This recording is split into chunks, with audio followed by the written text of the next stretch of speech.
Ah, le sujet qui tue. Le sujet qui tue. Mon Macron, alors mon messager, mon intermédiaire, tu lui dis, je l'ai laissé garder Darmanin et Dupond-Moretti. S'il veut les changer maintenant, il sait pas qui prendre.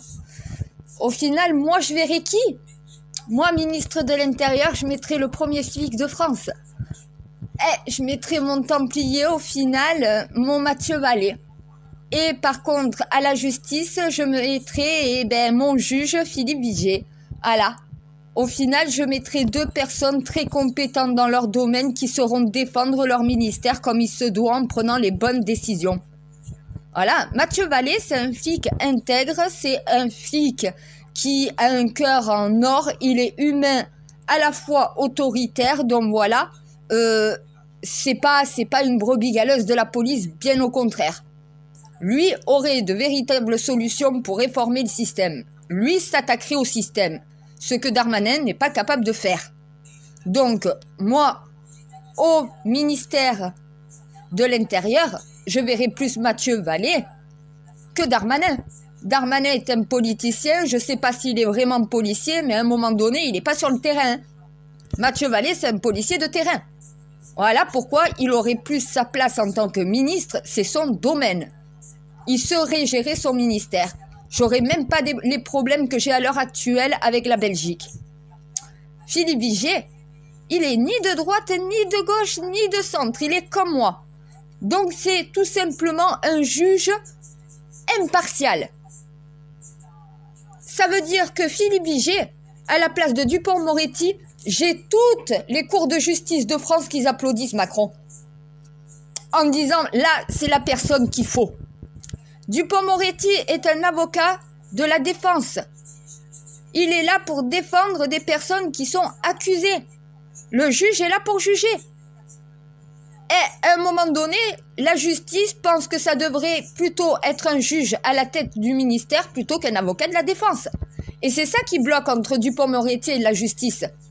C'est qu'il les a tous attaqués. Tu peux pas demander à quelqu'un qui a attaqué au final toutes les juridictions françaises de, au final, défendre la justice, puisqu'il est censé défendre des accusés. Donc il aurait fallu un magistrat, un juge. Philippe Vigier est la bonne personne, totalement intègre, impartiale. Ça veut dire que quand il fait son métier, il n'a pas une idéologie propre à lui-même. Il a l'idéologie de la France et de la justice. Il saura appliquer le droit. Lui, ça fait 40 ans qu'il fait ce métier, Macron. 40 ans qu'il est à la tête des cours de France. 40 ans qui, au final, voit des accusés, des innocents passer dans toutes les cours de justice. Qui mieux que lui connaît le système, qui mieux que lui pour pouvoir le réformer? Tu voulais savoir par qui remplacer tes deux ministres? Je t'en ai donné deux autres plus compétents que les tiens. Désolé pour Darmanin, désolé à Dupond-Moretti, mais dans leur mission de fonction publique, il y a un problème. Ils ne font pas le taf demandé. C'est pas suffisant, c'est pas ce qu'il faut faire. Dupond-Moretti, on l'entend pas, Darmanin, on l'entend pas, Macron, on t'entend pas. Au bout d'un moment, la France se fait humilier par la Belgique et il n'y a aucune réaction, ni de la justice française, ni des autorités françaises. Oh, réveillez-vous! Moi, j'ai les Français qui sont en train de se demander quand est-ce qu'on se défend. Donc, il faudrait peut-être parler dans les chaînes d'information que la France attaque la Belgique pour ce qu'elle a fait.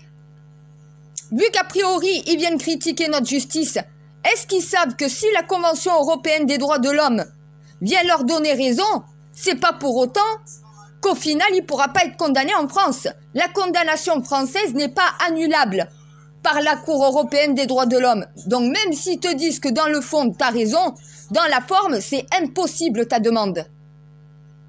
C'est un prêt, un échange de prisonniers pour permettre à la justice belge de pouvoir le juger chez lui, mais pas de le juger chez elle. Pas de l'incarcérer, pas de décider de sa peine pour la France.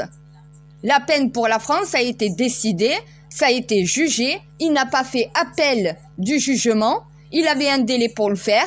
Après l'appel, il aurait pu faire cassation et enfin, il aurait pu faire un dossier à la Cour européenne des droits de l'homme. C'est le système européen. Tous les cours de justice en Europe fonctionnent de la même façon. Avant de saisir la Cour européenne des droits de l'homme, tu dois être passé par tout un système juridique. La Convention européenne des droits de l'homme ne peut pas casser la décision française. Donc qu'est-ce que fait la Cour belge? Si elle veut le condamner chez elle une partie du temps, c'est son droit. Chez nous, il doit faire perpète. Chez elle, il doit faire 15 ans minimum. Si au bout de 15 ans, ils décident de le libérer, la peine est purgée chez eux, notre peine à nous commence. De toute façon, c'est 30 ans minimum. Ça veut dire qu'au final, c'est 15 ans en Belgique et 15 ans en France minimum. Les 30 ans minimum sont là.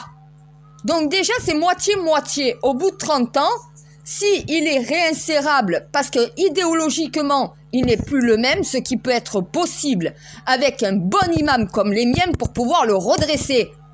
Arrêtez de croire la justice et l'État que vous pouvez redresser un Salah d'Islam. Il n'y a qu'un imam sain d'esprit pour lui réapprendre tout le Coran pour qu'il se rende compte de ses erreurs.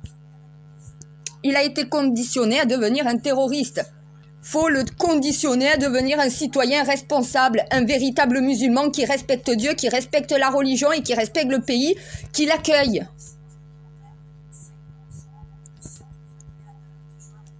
Ah mais moi honnêtement, il n'en faudra pas qu'un imam.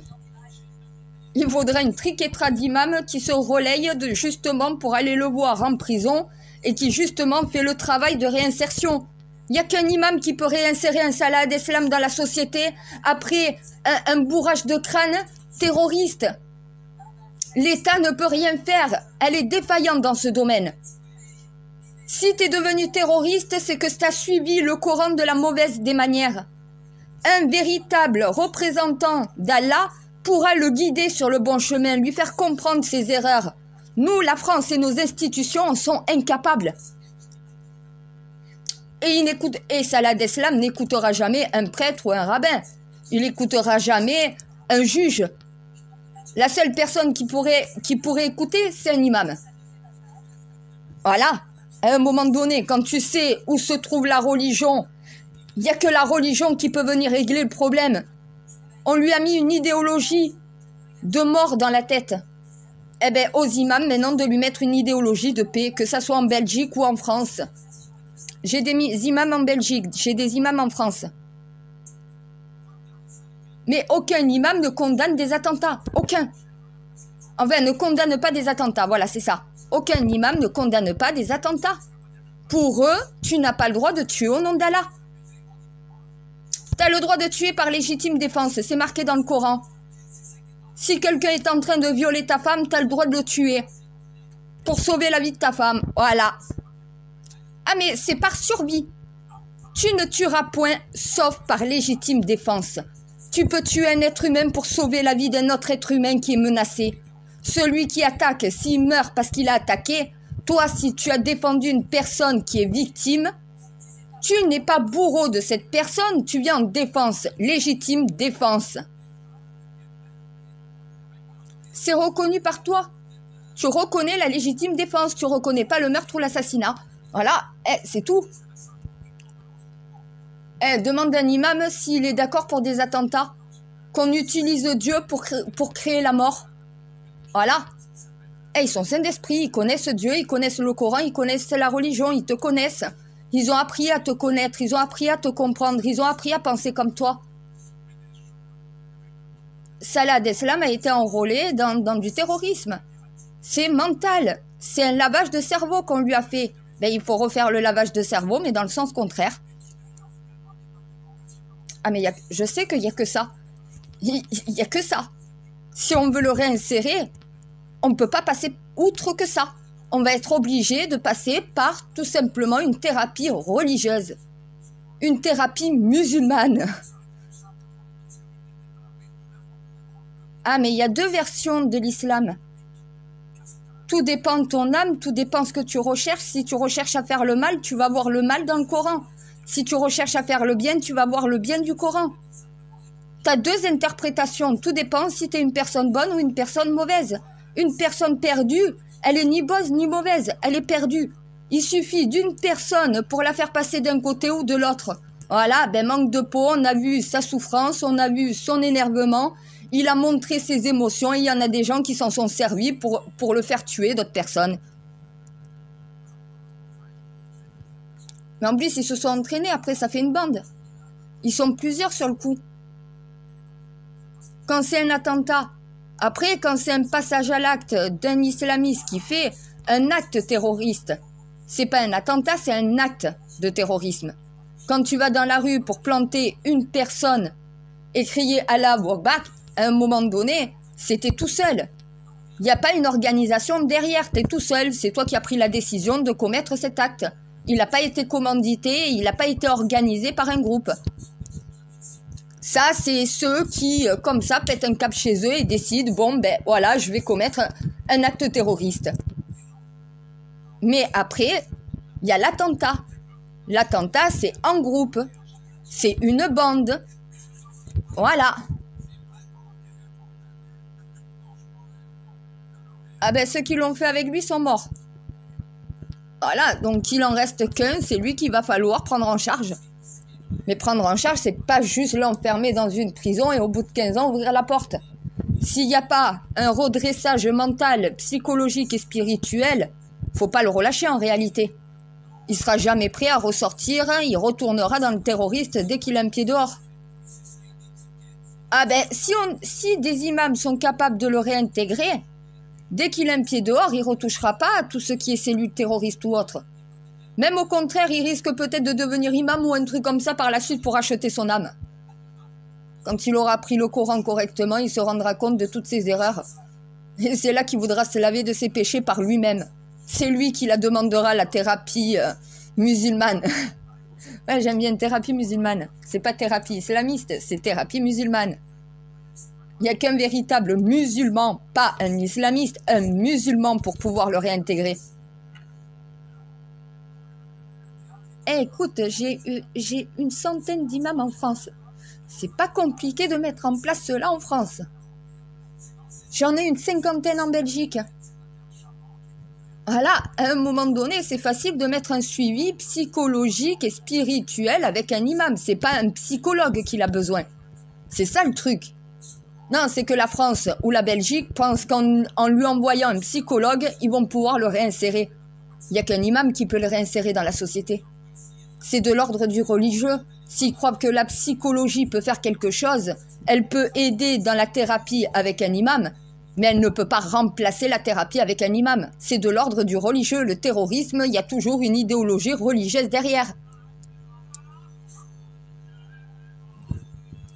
Eh mais oui, mais il faut penser à tout aussi, voilà. C'est bien de parler de réinsertion, la Belgique est bien, mais qu'est-ce que tu vas faire pour pouvoir le réinsérer? C'est peut-être ça aussi la question. Qu'est-ce qu'on met en place pour réinsérer ces gens-là? Rien. Voilà. Il n'y a pas d'accompagnement avec un imam, donc voilà, mais c'est pas accompagné, je viens, je t'écoute parler. Non, c'est étudier les textes saints avec cette personne. Et en plus de ça, tu lui fais étudier la Bible et la Torah en plus. C'est vraiment, tu veux attaquer des religions, apprends les religions avant de vouloir les attaquer. Je vais te montrer là où est le bien et là où est le mal. Là où toi t'as regardé et où moi je regarde.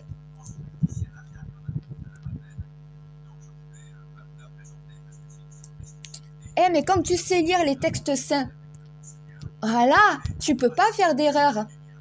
Tu sais où est le bien, tu sais où est le mal, tu sais où est l'interdiction, tu sais où est l'autorisation. Tu sais comment peser sur la balance. T'as toujours un juste milieu entre les deux. C'est ça que tu dois chercher. C'est jamais tout noir ou jamais tout blanc. Voilà, c'est parfois très gris.